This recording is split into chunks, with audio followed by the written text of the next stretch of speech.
yang dikatakan mukjizat itu kan sesuatu dahsyat yang dalam nalar manusia itu nggak mungkin terjadi. Misalnya ontanya Nabi Soleh keluar dari batu besar, itu kan satu peristiwa yang akal manusia tidak sampai. Begitu juga tongkatnya Nabi Musa membelah Laut Merah, yang akal manusia itu tidak sampai. Tapi pikiran itu menurut mazhab kita yang waras ini, saya ulang lagi, kita yang waras itu pikiran kriminal, itu salah. Saya ulang lagi ya, kita semua kan umatnya Rasulullah Shallallahu Alaihi Wasallam. Semoga benar-benar umatnya Nabi, bukan Islam yang kumat. Karena orang Islam itu pilihannya hanya dua, kalau nggak bersatu umat Islam ya Islam yang kumat. Kumat itu agak gitu, namanya kumat dalam bahasa Jawa. Begini, saya ulang lagi ya.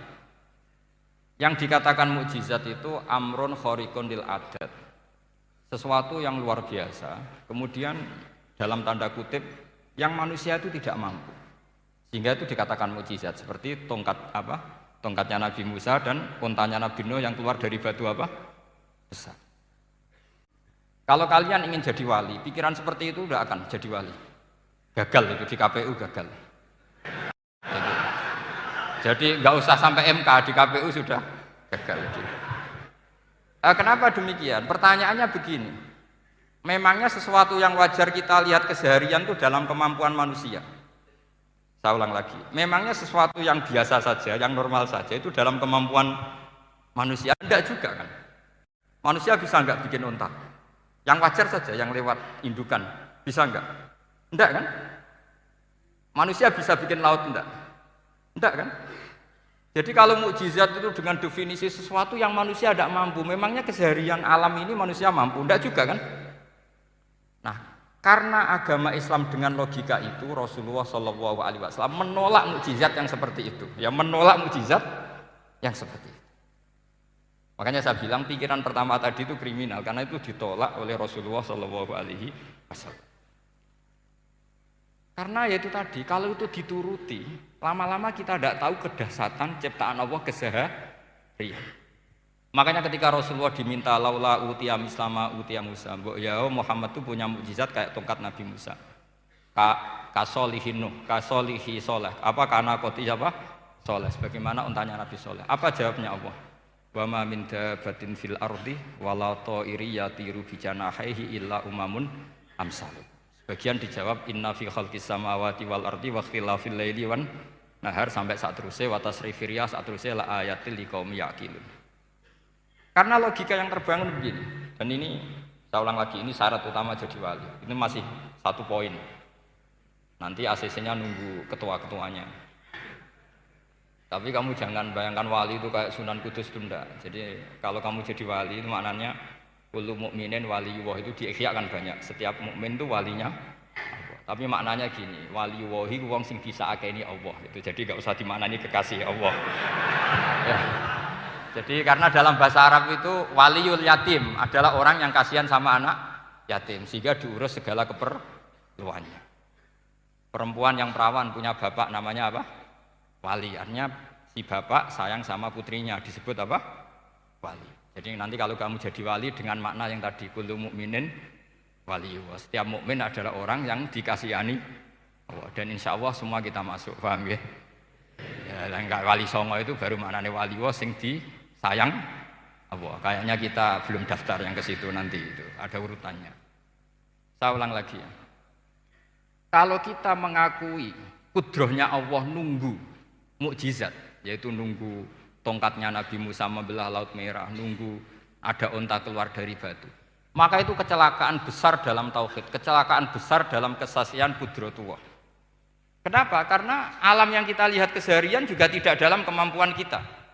Alam yang kita lihat keseharian juga tidak dalam kemampuan kita.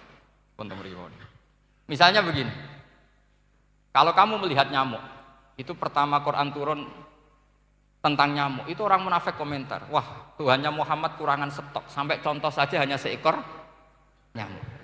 Tapi apa kata Allah? Innallaha la yastahi ayyadriba masalam ma ba'udatan fama fawqa.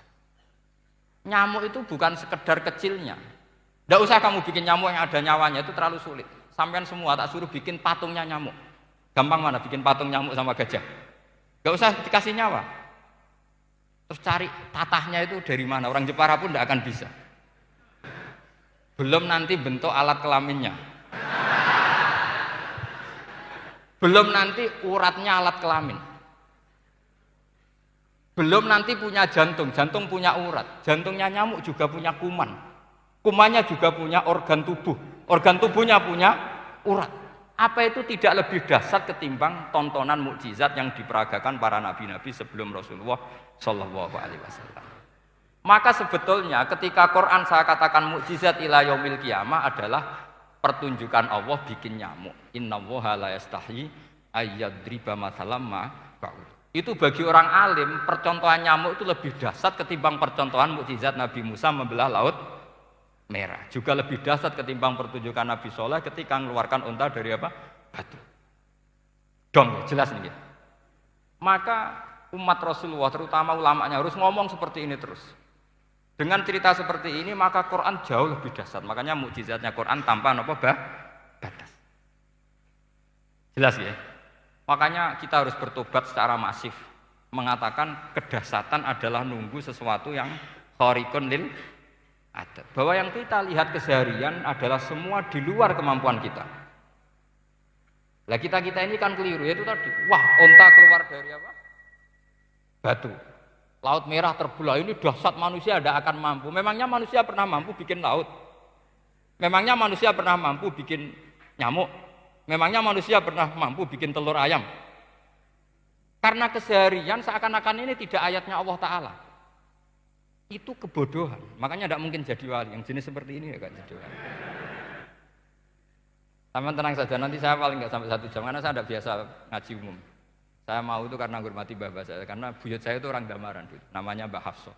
Hafsah binti Maksum bin Soleh bin Asnawi Sepuh. Jadi saya ini ya turunan asli orang Kudus. Jadi saya datang tidak dalam rangka hormat jenengan, hormat mbah saya sendiri sebetulnya. Jadi jenengan tidak punya hak adami sama saya, karena saya datang tuh hormat mbah saya. Tapi saya ingin melatih iman yang benar. Saya ulang lagi, saya ingin melatih iman yang benar, karena ini penting. Sehingga Allah cara menjelaskan iman itu aja inna fi khalqis samawati wal ardi. Kamu lihat saja langit dan bumi. Seterusnya sampai waqtilal laili wan nahar, sampai wal fulkil lati tajri fil bahri, terus sampai wa tasrifir riyah. Ini semua tontonan yang kita lihat semuanya di luar kemampuan kita. Itu tadi contoh paling gampang nyamuk, kayak apa? Apapun profesornya seseorang, apa bisa bikin nyamuk? Tidak usah yang bernyawa, patungnya saja. Coba nyamuk itu punya organ tubuh enggak? Punya. Organnya ada kumannya enggak? Ada. Alat kelaminnya ada bolongannya enggak kira-kira? Ada. Kayak apa sulitnya? Jadi andaikan saya ke umatnya Nabi Musa terus bengkei lah sama Nabi Musa. Ini gue, Nabi Musa keren, punya tongkat. Saya akan bilang Rasulullah lebih keren karena punya Quran. Anda di sini makna kenapa mukjizatnya Quran dikatakan afdolul mukjizat. Mukjizat paling keren, paling hebat. Karena menjadikan manusia punya nalar yang lebih objektif. Artinya lebih objektif. Kenapa kita hanya kagum dengan sesuatu yang dahsyat? Dengan alasan kita tidak mampu. Memangnya dengan hal-hal yang keseharian kita mampu? Tidak juga kan? Jelas ya? Mohon bener nih ya. Mohon bener di mana ini? Mohon gini malam slide didandani bareng-bareng. Mohon bener ya. Sehingga iman di era Rasulullah Shallallahu Alaihi Wasallam itu gak lagi butuh sesuatu yang khariqun lil. Kedua pertimbangannya Rasulullah Muhammad Shallallahu Alaihi Wasallam, mukjizat yang khariqun lil adat itu resikonya lebih tinggi untuk tidak abadi.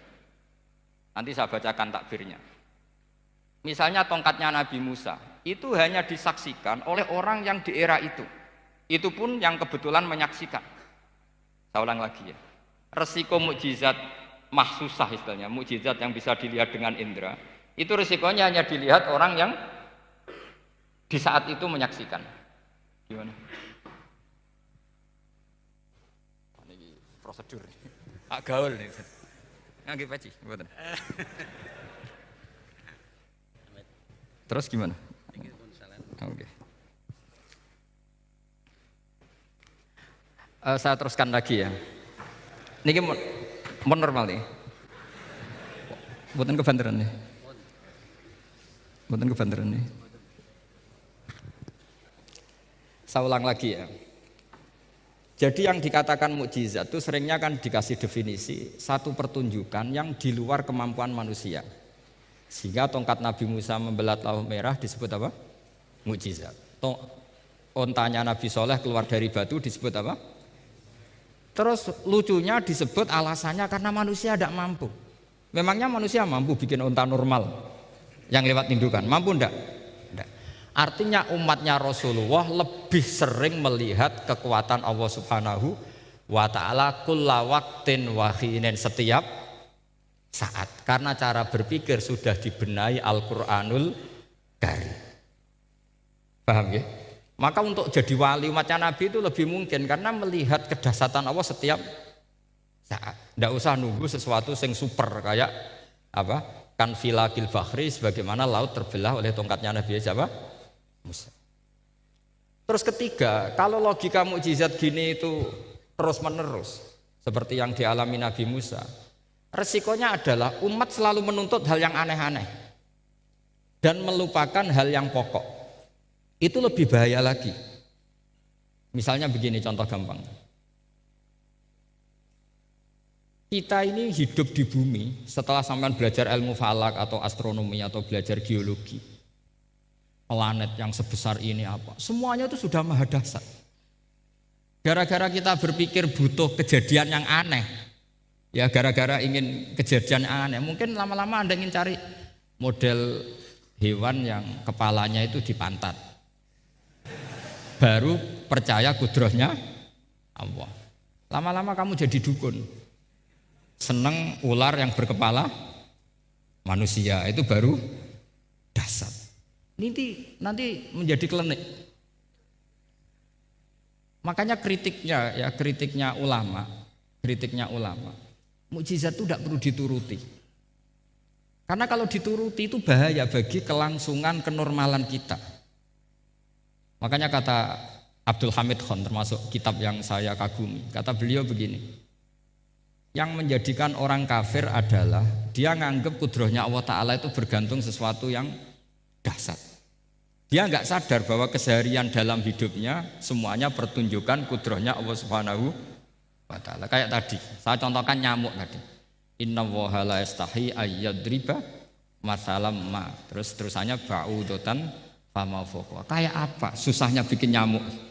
Sudah kecil, punya alat kelamin, punya organ, punya urat. Lalu dalam tubuhnya juga ada kuman, kumannya juga berorgan. Kebayang nggak Anda bikin seperti itu? Enggak. Dahsyat mana dengan tongkatnya Nabi Musa? Sama-sama berstatus kita tidak mampu sama sekali. Dahsyat mana? Sama kan? Nah, itu yang diinginkan Rasulullah Shallallahu Alaihi Wasallam, dan Al-Quran menggiring kita cara berpikir begitu terus. Sehingga Quran cukup menghentikan wa ma min dabbatin fil ardi wala ta'iri yatiru bi janahaihi illa umamun amsalukum. Sebetulnya burung yang setiap hari terbang, yang setiap hari lewat Anda, itu semuanya bukti kekuasaan Allah Subhanahu wa Ta'ala. Tidak usah nunggu kejadian-kejadian super dahsyat. Terus keempat, korbannya para kiai, termasuk saya. Jadi nanti kalau saya tidak bisa haji terbang, wah tidak kiai, tidak bisa terbang. Tidak bisa kayak Harry and Potter misalnya gitu, tidak bisa kayak Harry. Jadi nanti kiai juga dituntut gitu, bisa terbang kayak Aladin. Jadi nanti repot. Semua kebenaran agama bergantung pimpinannya ini punya kedahsyatan-kedahsyatan itu. Akhirnya celakanya apa? Ada orang yang pura-pura dahsyat tapi penipu, kayak kasusnya Dimas Kanjeng.